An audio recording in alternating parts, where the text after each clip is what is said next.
Hello دوستو، ایک بار پھر سے آپ کا اپنے یوٹیوب چینل پر میں تحریل سے آپ کا خیر مقدم کرتا ہوں۔ جیسا کہ پہلے ویڈیو میں آپ کو کچھ اردو کے سوالات حل کرایا تھا، اس بار بھی میں کچھ نئے سوالات کے ساتھ آپ کے سامنے آیا ہوا ہوں۔ میں آپ لوگوں کو بتاتے چلوں کہ یہ ویڈیو خاص طور سے ان بچوں کے لیے ہے جو JNU، جامعہ علی گڑھ، DU وغیرہ یونیورسٹی کی اردو انٹرنس کی تیاری کر رہے ہیں، ان کے لیے خاص طور سے یہ ویڈیو ہیں۔ تو چلیے شروع کرتے ہیں آج کے سوالات۔ تو آج کا پہلا سوال 21 نمبر یہ ہے کہ منٹو کے کس افسانے پر فحش نگاری کا مقدمہ چلا؟ آپ کو 4 آپشن دیے گئے ہیں، اس میں سے آپ کو ایک صحیح بتانا ہے۔ تو آپ کے آپشنس ہیں ہتک، نارا، ٹھنڈا گوشت یا بابو گوپی ناتھ۔ تو آپ لوگ صحیح جواب بتاتے ہوئے جلدی چلیے۔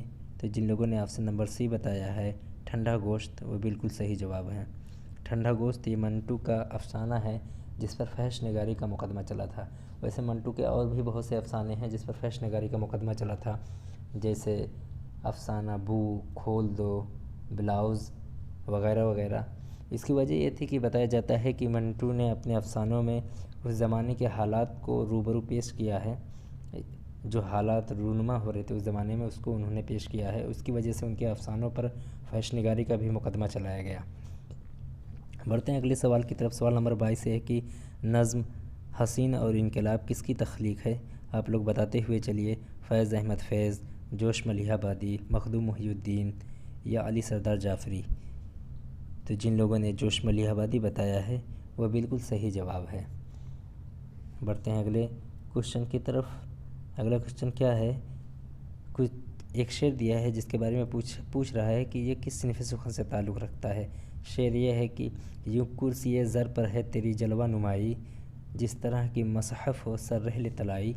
یہ شعر کس صنف سخن سے تعلق رکھتا ہے؟ غزل سے یا قصیدہ سے یا مثنوی سے یا مرثیہ سے؟ تو جن لوگوں نے قصیدہ آپشن لگایا ہے وہ بالکل صحیح جواب دے رہے ہیں۔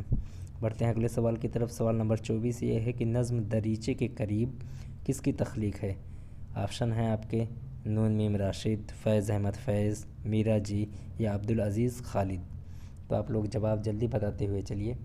تو جن لوگوں نے آپشن نمبر A یعنی نون میم راشد بتایا ہے وہ بالکل صحیح جواب دے رہے ہیں۔ بڑھتے ہیں اگلے سوال کی طرف۔ سوال نمبر 25 ہے نواب مرزا کس کا لقب ہے؟ غالب کا یا ذوق کا یا داغ کا یا مومن کا؟ تو آپ لوگ بتاتے ہوئے چلیے۔ تو جن لوگوں نے آپشن نمبر C یعنی داغ بتایا ہے وہ بالکل صحیح جواب دے رہے ہیں۔ داغ کا لقب جو تھا نواب مرزا کا تھا۔ یہ 5 مئی 1831 کو دہلی میں پیدا ہوئے تھے۔ ان کے والد کے بعد ان کی والدہ کی شادی بہادر شاہ ظفر کے بیٹے مرزا فخرو سے ہو گئی تھی۔ چنانچہ داغ کی پرورش قلعہ محلہ میں ہوئی۔ ذوق کی شاگردگی نے ان کی زبان و بیان کو سنوار دیا۔ دبیر الدولہ، فصیح الملک، نواب ناظم جنگ بہادر کا خطاب ملا ان کو، اور 1905 میں فالج کی وجہ سے ان کا انتقال ہو گیا۔ بڑھتے ہیں اگلے سوال کی طرف۔ اگلا سوال یہ ہے کہ اسد کس شاعر کا ابتدائی تخلص تھا؟ انیس کا تھا یا غالب کا یا انشا کا یا مصحفی کا؟ آپ لوگ جواب بتاتے ہوئے چلیے۔ تو جن لوگوں نے غالب بتایا ہے وہ بالکل صحیح جواب دے رہے ہیں۔ غالب کا ابتدائی تخلص اسد تھا، بعد میں غالب کا تخلص انہوں نے استعمال کیا۔ اصل نام ان کا مرزا اسد اللہ بے خاں تھا اور مرزا نوشہ بھی کہے جاتے تھے۔ بہادر شاہ ظفر نے انہیں نجم الدولہ، دبیر الملک، بہادر نظام جنگ کا خطاب بھی دیا تھا، اور ساتھ ہی ساتھ بتایا جاتا ہے کہ 50 روپے ماہوار تنخواہ بھی ان کی مقرر کی تھی۔ اور بہادر شاہ ظفر نے غالب سے خاندان تیمور کی تاریخ بھی لکھوائی تھی۔ بڑھتے ہیں اگلے سوال کی طرف۔ اگلا سوال یہ ہے کہ نواب رائے کے نام سے کس نے افسانے لکھے؟ کرشن چند نے، بیدی نے، پریم چند نے یا رامانند ساگر نے؟ تو آپ لوگ جواب دیتے ہوئے چلیے۔ 27ویں کا جن لوگوں نے پریم چند یعنی آپشن نمبر C بتایا ہے وہ بالکل صحیح جواب دے رہے ہیں۔ نواب رائے کے نام سے پریم چند نے ابتدا میں افسانے لکھے تھے۔ ابتدا میں ان کا قلمی نام تھا، بعد میں انہوں نے پریم چند کے نام سے لکھنا شروع کیا تھا۔ افسانوی مجموعہ سوز وطن ان کا جو 1908 میں شائع ہوا تھا۔ اس مجموعے کے افسانے پر پریم چند نے نواب رائے کے قلمی نام ہی لکھے ہیں۔ ویسے تو ان کا اصل نام دھن پت رائے تھا۔ پریم چند نے ناول اور افسانے دونوں قلم بند کیے ہیں، اور ان کی فکشن کی خاص بات یہ ہے کہ ان میں دیہات کا عنصر جو ہے وہ بہت غالب نظر آتا ہے۔ دیہاتی زندگی کو وہ بہت اچھے طریقے سے پیش کرتے ہیں۔ بڑھتے ہیں اگلے سوال کی طرف۔ سوال ہے کہ آثار الصنادید میں کس شہر کی تاریخی عمارتوں کا تذکرہ کیا گیا ہے؟ گولکنڈہ یا علی گڑھ یا دہلی یا بھوپال؟ تو جن لوگوں نے آپشن نمبر سی یعنی دہلی بتایا ہے وہ بالکل صحیح جواب دے رہے ہیں۔ آثار الصنادید میں دہلی کی تاریخی عمارتوں کا تذکرہ کیا گیا ہے، اور اس کتاب کی اشاعت کی بات کی جائے تو یہ 1884 میں ہوئی تھی، اور اگر تفصیل سے دیکھا جائے تو اس کتاب کے پہلے باب میں 123 آثار قدیمہ کا تذکرہ ہے، اور دوسرے باب میں لال قلعہ کی عمارت اور 32 عمارتوں کا ذکر ملتا ہے، اور تیسرے باب میں دلی کی فصیل کے اندر کی 70 عمارتوں، دروازوں، کھڑکیوں، نہروں وغیرہ کی تفصیلات پیش ہوئی ہے، اور آخری باب میں دلی کی مختلف آبادیوں، آب و ہوا ہو گیا، زبان و بیان، ادب، شاعری، مصوروں، شعراء وغیرہ کے حالات کا بھی ذکر کیا گیا ہے۔ تو بڑھتے ہیں اگلے سوال کی طرف۔ سوال نمبر 29 یہ ہے کہ گنج فرشتے کا مصنف کون ہے؟ ابن صفی ہے، رشید احمد صدیقی ہے، یا پطرس بخاری ہے، یا سعادت حسین منٹو ہے؟ تو آپ لوگ جواب دیتے ہوئے چلیے۔ تو جن لوگوں نے آپشن نمبر ڈی یعنی سعادت حسین منٹو کہا ہے وہ بالکل صحیح جواب دے رہے ہیں۔ گنج فرشتے کے مصنف جو ہیں یہ سعادت حسن منٹو ہیں، اور یہ منٹو کا پہلا خاکوں کا مجموعہ ہے۔ اس کی اشاعت کی بات کی جائے تو یہ 1952 میں شائع ہوا تھا۔ بڑھتے ہیں اگلے سوال کی طرف۔ اگلا سوال یہ ہے کہ کون سی صنف سخن داستان سے قریب ہے؟ مثنوی ہے، مرثیہ ہے، واسوخت ہے، یا قصیدہ ہے؟ تو جن لوگوں نے آپشن نمبر اے یعنی مثنوی بتایا ہے وہ بالکل صحیح جواب دے رہے ہیں۔ بڑھتے ہیں اگلے سوال کی طرف۔ کس ادیب کے خطوط میں انشائیے کی جھلک ملتی ہے؟ مہدی افادی، سر سید احمد خان، ابوالکلام آزاد، یا شبلی نعمانی؟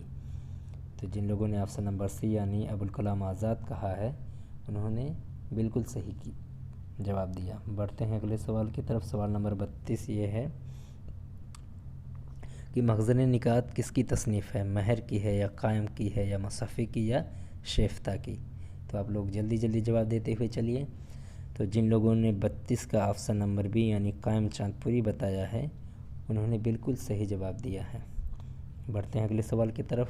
سوال نمبر 33 ہے فسانے عجائب میں کس شہر کی تہذیب ملتی ہے؟ لکھنؤ کی، دلی کی، یا حیدرآباد کی، یا بھوپال کی؟ تو جن لوگوں نے آپشن نمبر اے یعنی لکھنؤ چنا ہے وہ بالکل صحیح ہیں۔ فسانے عجائب میں لکھنؤ شہر کی تہذیب آپ کو جھلکتی ہوئی نظر آئے گی۔ بڑھتے ہیں اگلے سوال کی طرف۔ سوال ہے کہ زمانی اعتبار سے صحیح جوڑ کی نشاندہی کیجیے۔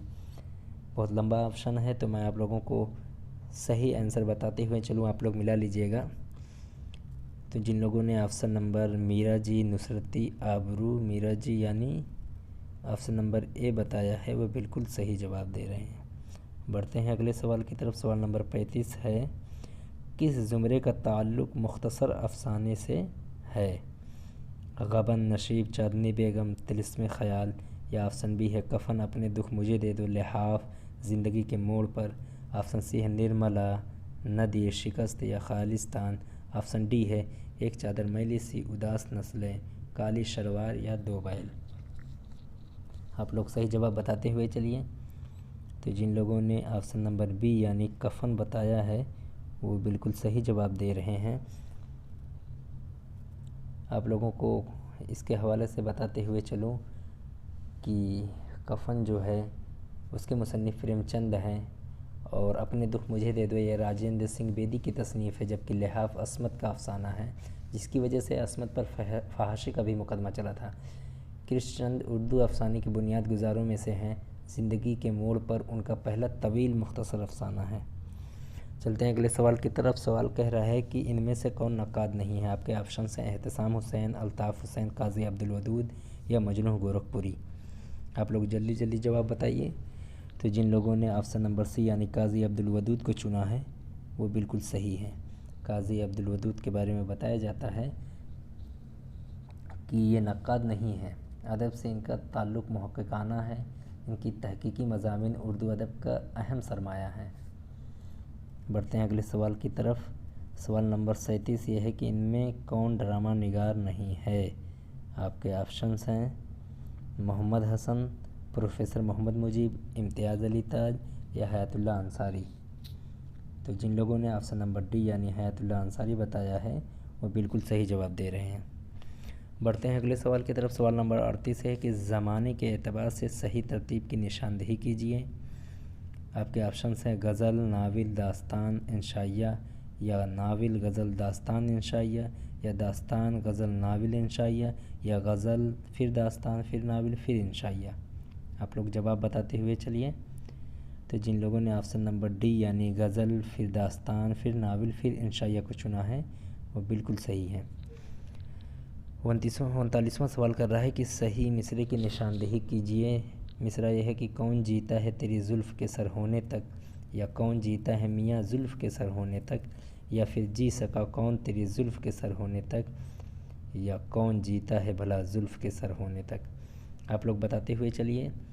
تو جن لوگوں نے آپشن نمبر ایک کون جیتا ہے تیری زلف کے سر ہونے تک وہ بالکل صحیح ہے۔ بڑھتے ہیں اگلے سوال کی طرف۔ سوال نمبر 40 یہ ہے کہ شعر مکمل کیجیے۔ شعر یہ ہے کہ چشم ہو تو آئینہ خانہ ہے دہر، منہ نظر آتے ہیں ڈاٹ ڈاٹ ڈاٹ۔ کیا ہے؟ دیواروں کے بیچ، آئینوں کے بیچ، گلزاروں کے بیچ یا دروازوں کے بیچ۔ تو آپ لوگ صحیح بتاتے ہوئے چلیے۔ جن لوگوں نے 40 کا آپشن نمبر اے دیواروں کے بیچ چنا ہے وہ بالکل صحیح جواب دے رہے ہیں۔ بڑھتے ہیں اگلے سوال کی طرف۔ اس میں بھی کہہ رہا ہے کہ شعر کو مکمل کیجیے۔ شعر کیا ہے؟ دیکھ تو دل کی جان سے اٹھتا ہے، یہ دھواں سا ڈاٹ ڈاٹ ڈاٹ اٹھتا ہے۔ تو کہہ رہا ہے کہ کہاں سے دھواں اٹھتا ہے، یعنی یہاں سے دھواں اٹھتا ہے، وہاں سے، جہاں سے یا کہاں سے۔ تو جن لوگوں نے آپشن نمبر ڈی یعنی یہ دھواں سا کہاں سے اٹھتا ہے چنا ہے وہ بالکل صحیح جواب دے رہے ہیں۔ یہ شعر میر تقی میر کا ہے، آپ لوگ جانتے ہوئے چلیے۔ پھر آگے بڑھتے ہیں اگلے سوال کی طرف۔ اگلا سوال کیا ہے کہ مغربی ہندی کی کتنی بولیاں ہیں؟ 3 ہیں، 4 ہیں، 5 ہیں یا 6 ہیں؟ اس میں کافی بچے کنفیوز ہو جاتے ہیں، کبھی 3 لگا دیتے ہیں، کوئی 5 لگا دیتا ہے، لیکن اس کا صحیح جواب 5 ہے۔ سوال نمبر 43 ہے کہ تحریک آزادی میں کس اردو ادیب نے بڑھ چڑھ کر حصہ لیا؟ سید سلیمان ندوی، عبدالماجد دریابادی، محمد حسین آزاد یا مولانا ابوالکلام آزاد۔ تو آپ لوگ جواب دیتے ہوئے چلیے۔ تو جن لوگوں نے آپشن نمبر ڈی یعنی مولانا ابوالکلام آزاد چنا ہے وہ بالکل صحیح جواب دے رہے ہیں۔ بڑھتے ہیں اگلے سوال کی طرف۔ اگلا سوال ہے ان میں سے کس بولی کا تعلق مغربی ہندی سے نہیں ہے؟ کھڑی بولی، کنوہی بولی، پالی یا ہریانوی؟ تو آپ لوگ صحیح جواب دیتے ہوئے چلیے۔ اس میں بھی بچے کنفیوز ہوتے ہیں، بعض لوگ ہریانوی لگا دیتے ہیں، حالانکہ اس کا صحیح جواب پالی ہے۔ بڑھتے ہیں اگلے سوال کی طرف۔ کہہ رہا ہے کہ ان میں سے تبازات داستان کون سی ہے؟ صبرس، باغ و بہار، رانی کیکتی کی کہانی، قصہ مہر افروز، دلبر۔ تو آپ لوگ بتاتے ہوئے چلیے۔ تو جن لوگوں نے آپشن نمبر اے صبرس لگایا ہے وہ بالکل صحیح جواب دے رہے ہیں۔ سوال نمبر 47 ہے دکنی شعراء میں موضوعات کا تنوع کس کے یہاں زیادہ ملتا ہے؟ ولی دکنی، محمد قلی قطب شاہ، نصرتی یا غواصی؟ تو جن لوگوں نے آپشن نمبر بی یعنی محمد قلی قطب صاحب لگایا ہے وہ بالکل صحیح جواب دے رہے ہیں۔ بڑھتے ہیں اگلے سوال کی طرف۔ سوال نمبر 48 یہ ہے کہ دکن کا وہ کون سا شاعر ہے جسے حاسدوں نے شہید کر دیا؟ غواصی، مقیمی، جنیدی یا نصرتی؟ تو آپ لوگ بتاتے ہوئے چلیے کہ دکنی شاعر جن کو حاسدوں نے قتل کر دیا تھا یا شہید کر دیا تھا وہ تھے نصرتی۔ بڑھتے ہیں اگلے سوال کی طرف۔ کس مستشرق نے اردو قواعد لغت پر اعلیٰ درجہ کی کتابیں لکھیں؟ کارساں دتاسی، گلکرسٹ، لارڈ ویلیزلی، کرنل ہارینڈ؟ تو آپ لوگ جواب بتاتے ہوئے چلیے۔ جن لوگوں نے گلکرسٹ جواب دیا ہے وہ بالکل صحیح جواب دے رہے ہیں۔ بڑھتے ہیں آج کے آخری سوال کی طرف۔ سوال ہے کہ مصنف کی کہانیوں میں جد و جہد آزادی کی جھلکیاں ملتی ہیں؟ تو آپ لوگ بتاتے ہوئے چلیے۔ تو جن لوگوں نے آپشن نمبر سی یعنی پریم چند کہا ہے وہ بالکل صحیح جواب دے رہے ہیں۔ تو دوستوں آج کے لیے اتنا ہی سوال ہے، انشاءاللہ پھر ملیں گے، لیکن اس سے پہلے میں آپ لوگوں کو ایک سوال دے رہا ہوں جس کا جواب آپ لوگ کمنٹ باکس میں بتانا۔ سوال ہے کہ میر تقی میر کی ولادت کس شہر میں ہوئی تھی؟ دہلی میں کہ لکھنؤ میں یا آگرہ میں یا فیض آباد میں؟ تو آپ لوگ اس سوال کا جواب کمنٹ باکس میں بتائیے۔ انشاءاللہ پھر ملتے ہیں اگلی ویڈیو میں۔ اگر ویڈیو اچھی لگی ہو تو لائک کریے، سبسکرائب کریے، شیئر کیجیے، بیل آئیکن کو دبائیے تاکہ ہماری ویڈیو آپ تک آسانی سے جلدی سے آپ تک پہنچ سکے۔ ملتے ہیں پھر انشاءاللہ اگلی ویڈیو میں، تب تک کہ آپ اپنا خیال رکھیے۔ السلام علیکم۔